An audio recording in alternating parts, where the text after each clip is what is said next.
आजकल यह काफ़ी देखा जा रहा है कि सेलिब्रिटीज़ और सामान्य में तलाक हो रहे हैं या फिर उनके रिश्तों में खटास या कड़वाहट ज़्यादा देखी जा रही है।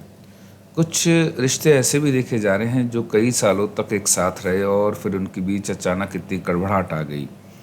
ऐसे में प्रश्न यह उठ रहा है कि रिश्तों की नींव कमज़ोर क्यों हो रही है? कौन से ऐसे कारण होते हैं जो रिश्तों को कमज़ोर कर देते हैं और हमें उनसे कैसे बचना है? कैसे हम उस वजह को पहचान पाएँ जिससे रिश्ता बच जाए, वो टूटे नहीं या फिर उसमें कड़वाहट ना आ पाए? रिश्तों को बेहतर बनाने के लिए क्या करें?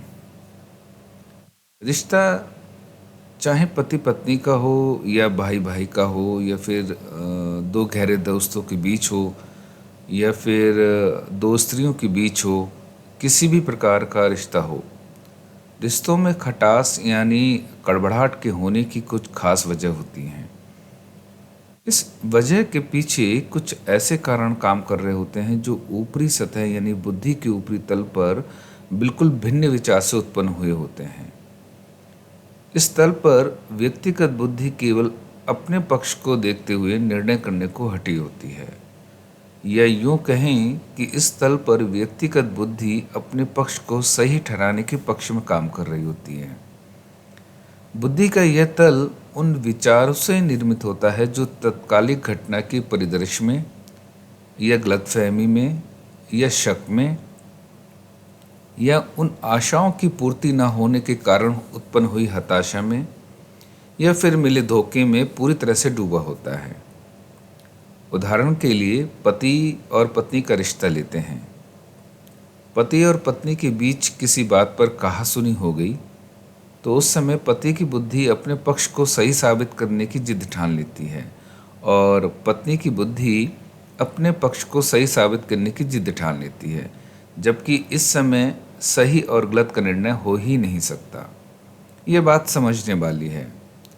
ऐसे समय में दोनों यानी पति और पत्नी का मानसिक स्तर एक निचले तल पे काम कर रहा होता है और इस निचले तल पर ही उन दोनों के मन में व्यक्तिगत अहंकार कि मैं सही हूँ इस रूप में प्रवेश करता है और दोनों को इस बात का एहसास करवा देता है कि वह जो कर रहा है या वह जो कर रही है वही सही है, सामने वाला बिल्कुल गलत है।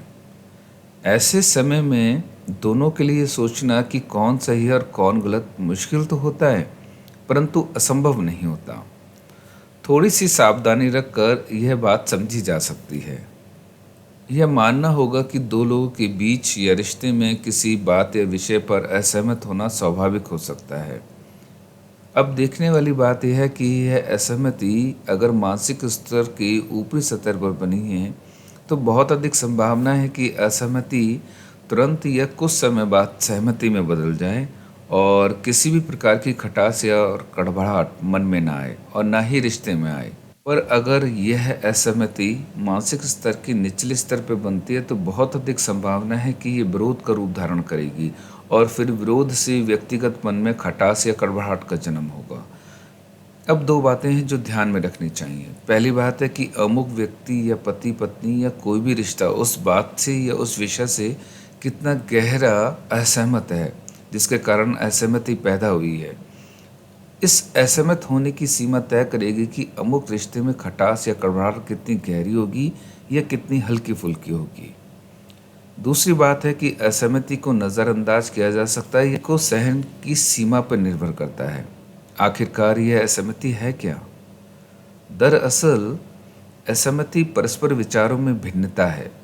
जब एक ही विषय या घटना पर एक विचार दूसरे विचार की विरोध में हो तो असहमति पैदा होती है। यह असहमति क्षणिक भी हो सकती है और दीर्घकालिक भी। आप कितनी जल्दी या देर से असहमति के विरोध के तल पर और विरोध के तल से खटास या कड़वाहट पर चले जाएं, यह विचारों में भिन्नता भी कितनी भिन्न है इस बात से तय होती है। जब तक व्यक्तिगत अहंकार पर चोट नहीं लगती तब तक खटास या कड़वाहट के पैदा होने की कोई गुंजाइश ही नहीं है। रिश्ते में खटास या कड़वाहट केवल और केवल व्यक्तिगत अहंकार पर चोट लगने के कारण ही होती है। इसको यूं समझें कि पति और पत्नी के बीच किसी तीसरे व्यक्ति के असामान्य व्यवहार के कारण कुछ भिन्न विचार पति और पत्नी के मन में आए। विचारों की भिन्नता के कारण यहाँ असहमति बनी। असहमति के ऐसे विचारों ने एक शक का माहौल पैदा किया और फिर शक ने गलतफहमी पैदा की। गलतफहमी ने आशा की पूर्ति न होने से हताशा उत्पन्न की और हताशा ने क्रोध को जन्म दिया। क्रोध ने ऐसी घटना को निर्मित किया कि जिससे पति और पत्नी दोनों की बुद्धि अपने को सही साबित करने की जिद में आ गई। अगर यह जिद दोनों के मानसिक स्तर के ऊपरी सतह पर रहती है तो असहमति जो पूर्व में बनी है वह जल्दी खत्म हो जाएगी। पर अगर असहमति दोनों के मानसिक स्तर के निचले स्तर पर चली जाती है तो वहाँ पर भी असहमति कितनी गहरी है और कब व्यक्तिगत अहंकार इस असहमति को अपना समर्थन देता है, यह समय सीमा तय करेगी कि इन पति और पत्नी के रिश्ते में खटास या कड़वाहट कितनी जल्दी आएगी या कितनी देर से आएगी या आएगी ही नहीं। इसको कैसे समझें कि रिश्ते में कड़वाहट जन्म ना ले सके। जब कभी भी कड़वाहट आती है तो उससे पहले एक चोट मन पर या दिमाग में लगती है। ये चोट हमारी भद्दी भाषा के प्रयोग से, हमारे गुस्से से, भावनाओं के बेकाबू होने से लगती है। सबसे पहले कोशिश करें कि अपनी वाणी पर संयम कैसे रखा जा सकता है, इस बात पर ध्यान देने की ज़रूरत है और साथ ही ख्याल रखें कि हम भद्दी छिछोरी भाषा का प्रयोग ना करें। खुद भी समझें कि सामने वाले व्यक्ति मेरी किस बात से आहत है और सामने वाले को भी संयमित भाषा का इस्तेमाल करते हुए ये बताएं कि आप उसकी किस बात से आहत हैं। यह शुरुआत एक स्वस्थ बातचीत को जन्म देती है जो किसी भी झगड़े को सुलझाने के लिए एक यंत्र के भांति काम करती है। साथ ही इस बात का भी ख्याल रखें कि हम रिश्ते को सही ढंग से जीने की चाह रख रहे हों, हम रिश्ते में धोखा ना दे रहे हों। अगर दूसरे व्यक्ति को ये लगता है कि धोखा दिया जा रहा है तो इसका अर्थ है कि वो मन के स्तर पर कहीं न कहीं बहुत गंभीर रूप से घायल हुआ है या घायल हुई है। धोखे का विचार रिश्ते में एक दूसरे पर विश्वास की भावना को हिला कर रख देता है। विश्वास की भावना को पुनः कैसे मजबूत किया जाए, इसके लिए हर एक को व्यक्तिगत रूप से सकारात्मक विचार के साथ जीना होगा। सकारात्मक विचार असहमति या अहंकार को जन्म नहीं देते और विश्वास की भावना को बढ़ाते हैं। विश्वास को मजबूत बनाए रखने की जिम्मेदारी दोनों पक्ष की ही होती है। जब पति पत्नी या कोई भी रिश्ता हो जो अगर कई वर्षों तक साथ रह रहे हैं तो एक दूसरे के स्वभाव को काफ़ी हद तक जान जाते हैं। ऐसे में जब लोग काफ़ी समय साथ गुजारते हैं तो उन्हें अंदाज हो जाता है कि सामने वाले का स्वभाव कैसा है। कुछ लोग बातों पे बहस करते हैं और हमेशा अपने विचार को सही ठहराते हैं। कई लोग ज़रा सी बात पे गुस्सा हो जाते हैं। कई लोग बेहद सुस्त और आलसी होते हैं।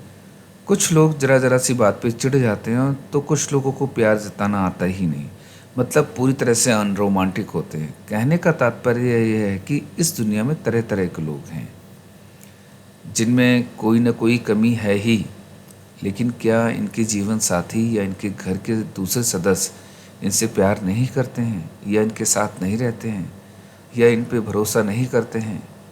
नहीं, ऐसा बिल्कुल भी नहीं है।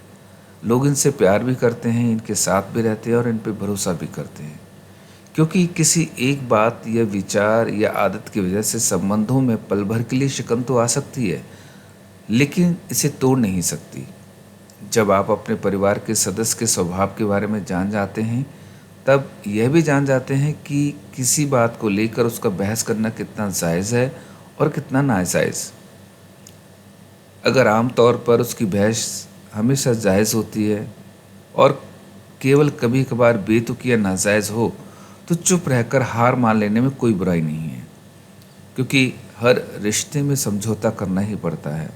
अगर एक रिश्ते की या परिवार की भलाई के लिए आपको समझौता करना पड़े तो इसमें कोई बुराई नहीं है। देखिए, सीधी सी बात है, जब आप घर से बाहर निकलते हैं तो कितने ही लोगों के साथ आपके विचार नहीं मिलते।